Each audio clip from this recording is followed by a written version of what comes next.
Asante, karibuni na wakaribisha katika kanisa la Moria Temple. Karibuni sana sana, tuna waimbaji wazuri, tuna wahubiri wazuri, tuna mambo mengi hapa kanisani. Njoo mjionee nyewe wenyewe. Tuna mkutano mkubwa wa nje. Karibuni sana. Wahubiri tunao wawili, Maurambo na Abiudi Mishowe. Tunayo hapa kanisani. Karibu na wakaribisha kwa moyo wote na kwa furaha. Amen. Mungu awabariki. Haleluya.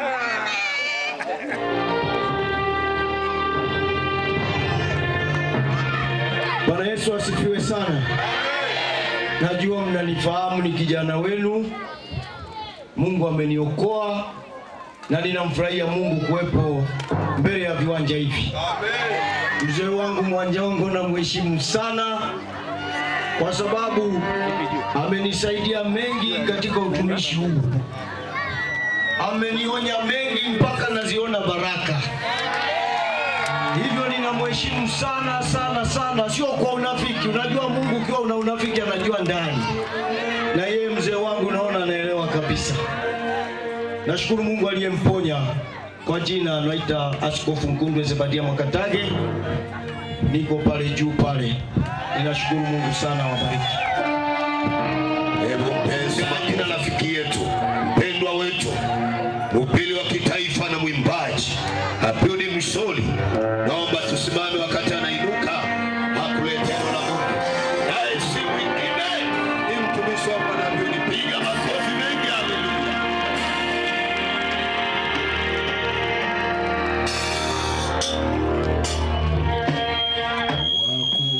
Wakuabudiwa na kuheshimiwa. Hebu pia kidogo tuimbe kwa wimbo wako.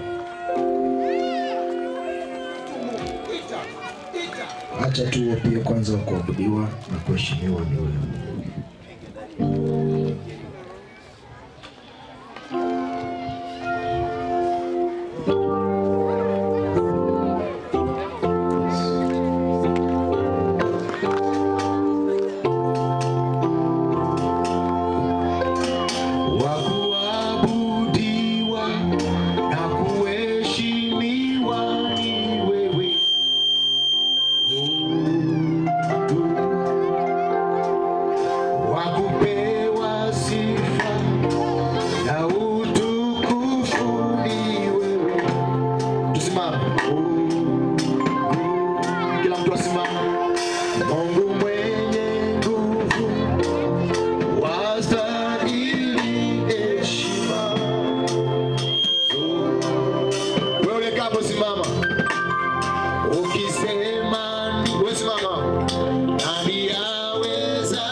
Baba saa hii kwa heshima ya mtumishi wako aliyesimamia madhabahu hii mpaka leo ikawepo. Mtumishi wako ameniombea, nami sasa nasoma neno lako kwa jina la Baba na Mwana na Roho Mtakatifu. Amen. Tuketi na Mungu akubariki sana.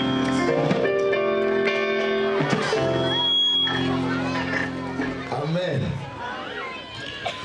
Nachukua nafasi kumshukuru Mungu aliyekubali tuwepo hapa, pia kumshukuru Baba kwa kuona nami niwe mmoja wa sehemu katika kanisa hili. Nimefarijika. Nilikuwa nimepotoka wiki ile kule, lakini nikapata dharura kidogo nikakimbia kwetu Singida, lakini nimerudi salama. Nashukuru wazee wa kanisa ambao wamekuwa pia bega kwa bega kutaka kufuatilia mambo ya Singida na pia kuja nyumbani pia kwa miongoni mwa watu walionikaribisha pia pamoja na baba nilipokuwa kitumwa walikuja. Mungu awabariki sana. Nimshukuru mtumishi wa Mungu Mwablango ambaye alianza toka wiki iliyopita, ameacha kituo chake, yuko mahali hapa. Mungu amkumbuke na kumhesabia thawabu kubwa. Na kweli ameonyesha upendo na kuwa ndugu mzuri kabisa. Amen. Na anatakiwa athaminiwe na kupendwa. Amen. Mungu akubariki sana. Nikushukuru pia wewe ambaye pia umeacha nyumba yako umekuja kwenye. Kwa hiyo nishukuru kwaya zote, waimbaji wote binafsi na watu wote ambao mmekubali kuja kwenye kanisa hili la kutumika pamoja mahali hapa. Mungu awabariki sana wanakwaya wote. Amen. Mungu awabariki sana wanakwaya wote.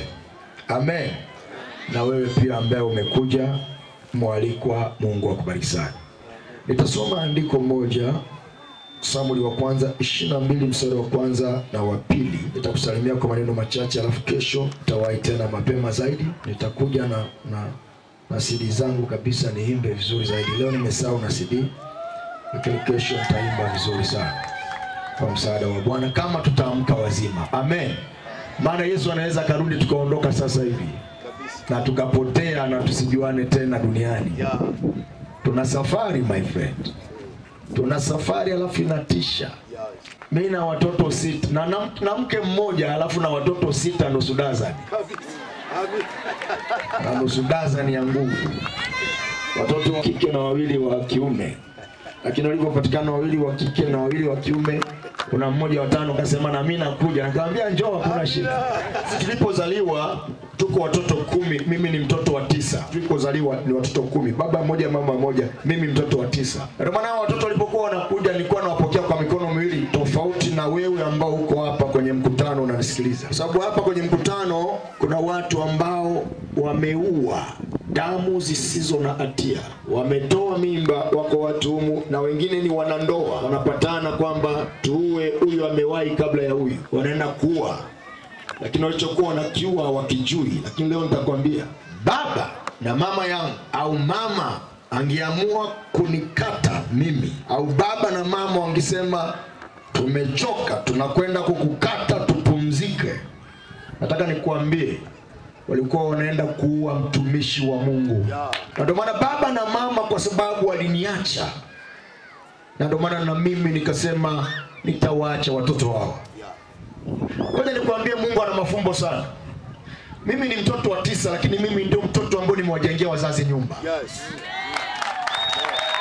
Yule wa kwanza waliyemzaa hata laumiwa na mtu yote, lakini maana hata kujenga pale na kwenye nako kulikuwa kuna mapepo sana. Lazima nikufundishe, kuna watu hapa ambao hamwezi mkafanya maendeleo mpaka muishinde nguvu ili wasimamia mbele yenu. Sasa wewe uone mtoto wa 9 ndo anaweza kusimamisha nyumba mzazi akalala. Huenda huyo uliyemuua ndo angija kukuzika. Huenda huyo uliyemuua ndo angija kukuheshimisha. Umechinja mtumishi wa Mungu bila wewe kujua, na wala hujuti, na wala uoni kuwa ni taabu. Lakini mimi na watoto nusu dazani sijaua, na ninawapenda na wanaishi vizuri, na watasoma vizuri, na watakuwa watu wakuu kwenye dunia hii kama dunia inaendelea.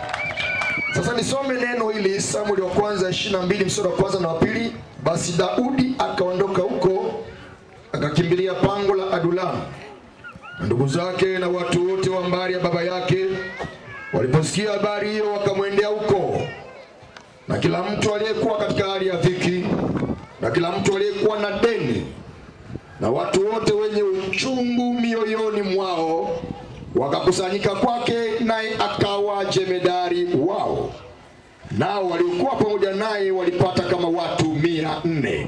Narudia tena Samueli wa kwanza 22 sura ya kwanza na pili. Basi Daudi akaondoka huko. Na wewe ulioko nyumbani unasikia spika hii, sikiliza vizuri kwa sababu Mungu anaacha na wewe. Basi Daudi akaondoka huko akakimbilia pango la Adulamu, na ndugu zake na watu wote wa mbari ya baba yake waliposikia habari hiyo wakamwendea huko, na kila mtu aliyekuwa katika hali ya dhiki, na kila mtu aliyekuwa na deni, na watu wote wenye uchungu mioyoni mwao wakakusanyika kwake, naye akawa jemedari wao. Nao waliokuwa pamoja naye walipata kama watu 400. Hizi ni habari za Daudi ambao watu wengi wanaweza wakafahamu, japokuwa wengine wanaweza wasijue habari zake. Mfalme mmoja wa Israeli aliyekuwa anaitwa Daudi. Daudi alipopakwa mafuta ili awe mfalme, alichukua kama miaka kadhaa ndo akaja kuwa mfalme. Na tabia ya mafuta au mtu yoyote mwenye kitu cha kimungu huwa anaanza kuonekana hata kabla ya wakati wenyewe kufika. Na ndio maana saa nyingine wazee wetu wanatuangalia, wanajua huyu kijana kuna uinjilistiki ndani mwake, kwa sababu huwa unaanza hata kabla hujawa mwinjilisti kamili.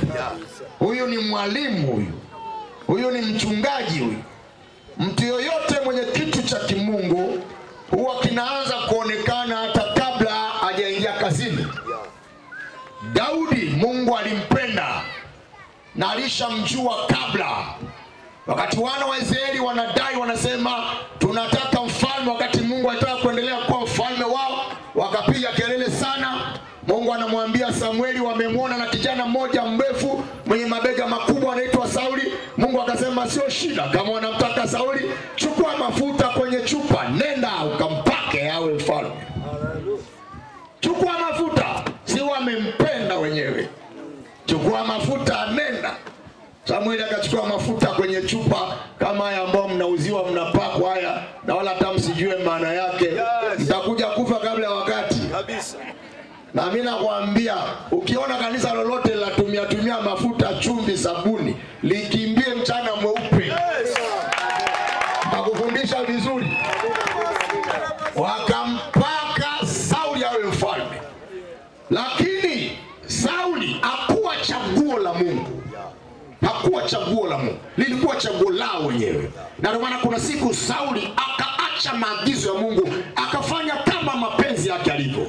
Mungu anatoa taarifa safari hii, anasema katika ile Samueli wa kwanza 16 mstari wa 13 pale, anasema chukua safari hii mafuta kwenye pembe. Anabadilisha mafuta ya kwenye chupa, yanaonyesha Sauli alikuwa chaguo la watu, lakini mafuta ya kwenye pembe manake Daudi ni chaguo la Mungu. Amen. Akachukua mafuta kwenye pembe, akaenda kumiminiwa Daudi. Biblia inasema Roho wa Mungu akashuka kwa nguvu toka siku ile.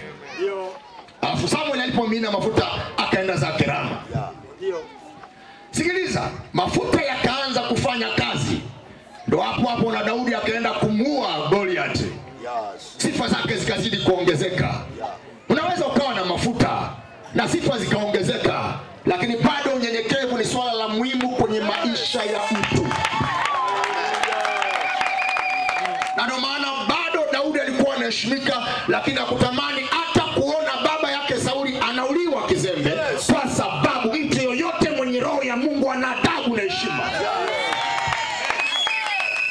Sifa zake zikawa kubwa. Siku moja wakawa wanaimba wamama, wanasema Sauli mfalme alikuwepo, ameua maelfu, lakini Daudi makumi elfu. Biblia zinaimbwa.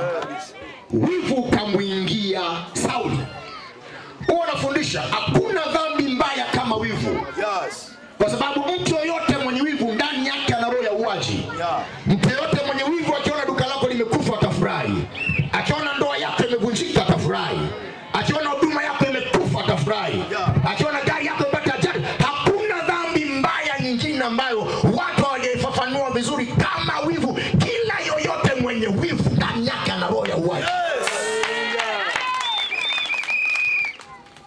Na mtu yote mwenye wivu kuendelea mbele huwa endelee.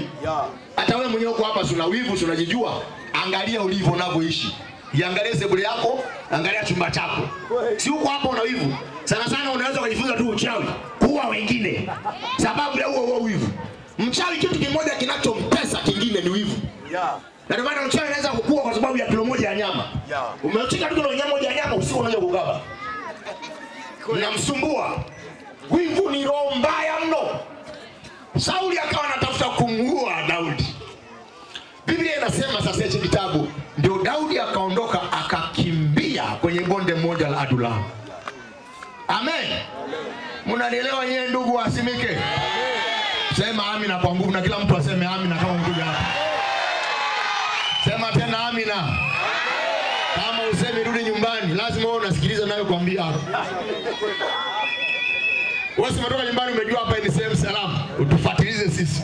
Tukisema utoke kule kwenye matofali unakuja hapa. Tuseme usimame unasimama. Sio umekuja kwenye kiwanja chetu tunasema usimame unakaa. Wewe unadharau mbaya ndio maana mtoto wako akusikilize.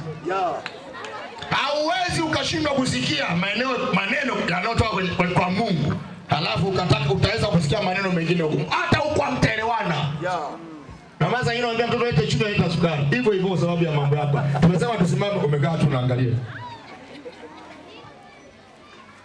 Punga mkono hivi kila mtu.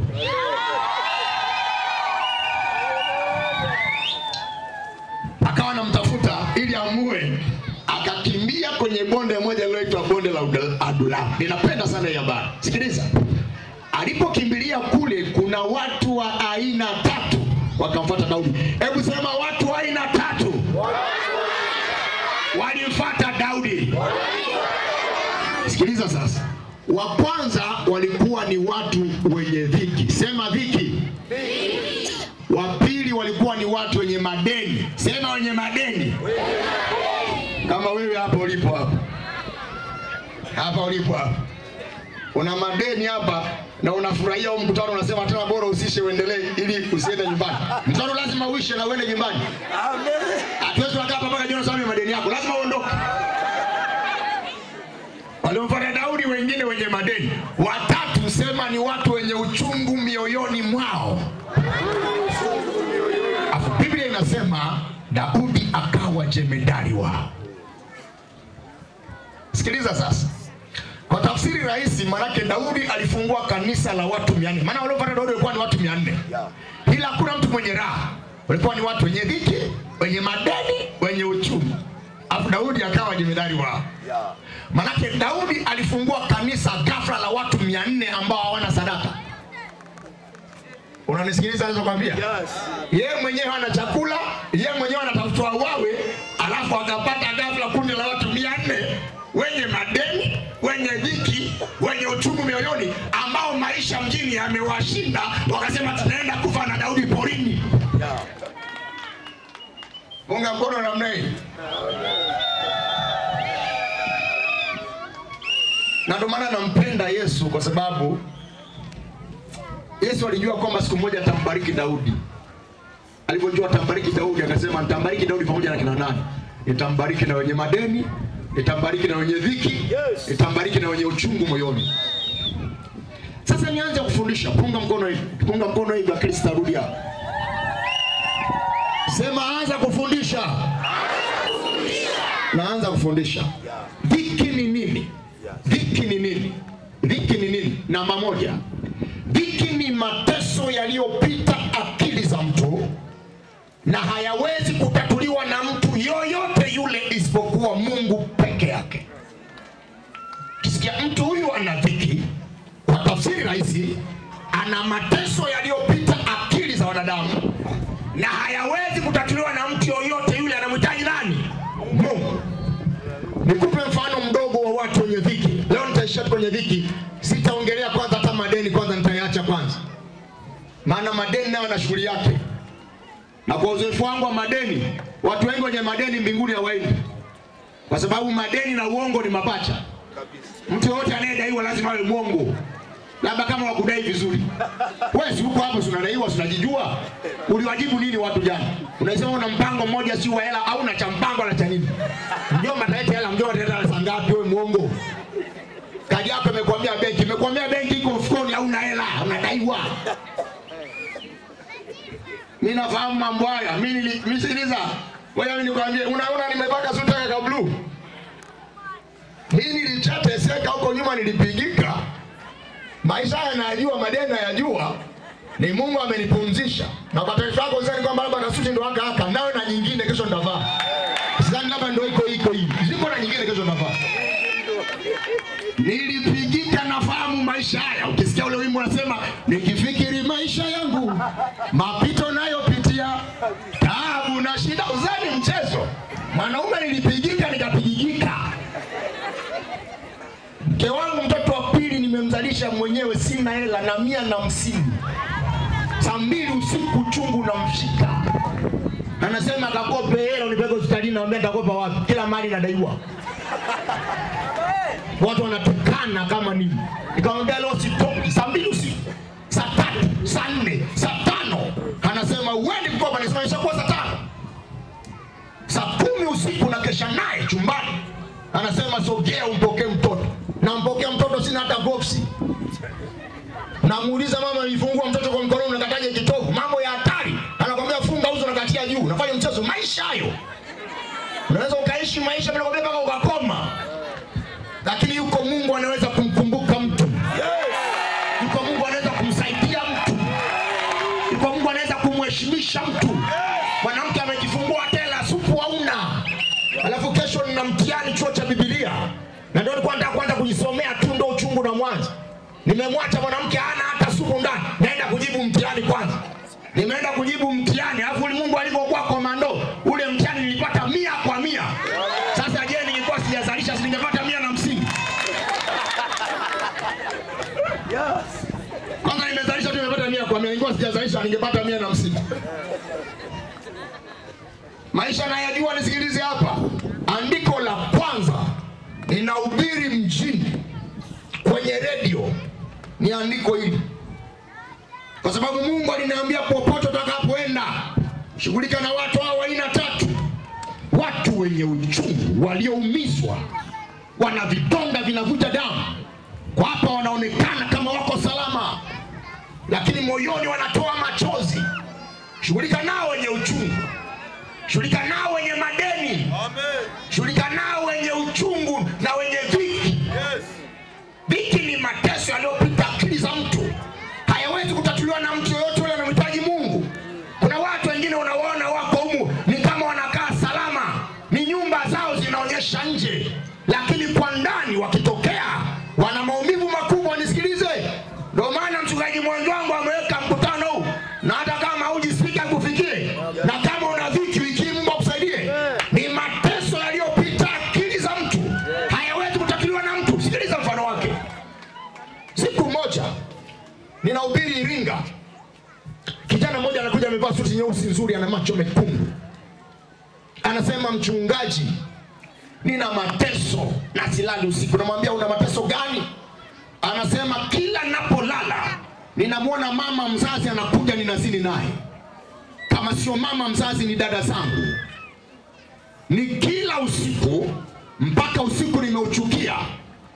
Hata mchana nikishinzia ofisini kwenye kiti, anakuja mama, anakuja dada, ninazini nao.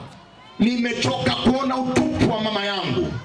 Nimechoka kuona uchi wa mama yangu. Nimechoka kuona uchi wa dada zangu.